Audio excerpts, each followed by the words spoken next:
तो दूसरी जानब कौमी असम्बली इजलास में अपोजिशन लीडर उमर अयूब का नुक्ता एतराज सामने आ गया।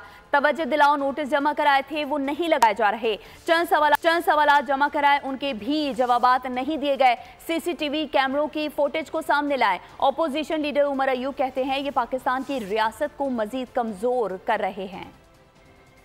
प्राइम स्पीकर, ये दूसरा सेशन जा रहा है। मैंने जमा कराए थे, मेरे सेक्रेटेरिएट ने जमा कराया था। आपके सेक्रेटेरिएट में क्वेश्चंस बजाते खुद मैंने जमा कराए थे। कौन से क्वेश्चन?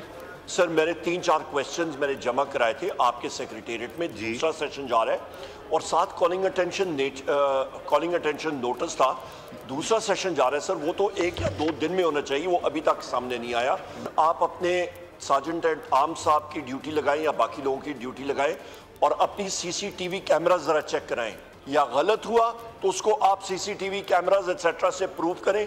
पर यहाँ पे आप सार्जेंट एट आर्म साहब और इंडिपेंडेंट लोगों की सर एक कमेटी बनाएं, इसको इन्वेस्टिगेट करें। जनाब स्पीकर, ये रवायात गलत है। ये इस हाउस को, डेमोक्रेसी को और पाकिस्तान की फेडरेशन को ये फर्दर डिरेल और कमजोर करेंगी। सब्सक्राइब करें और बेल दबाएं ताकि कोई खबर रह न जाए।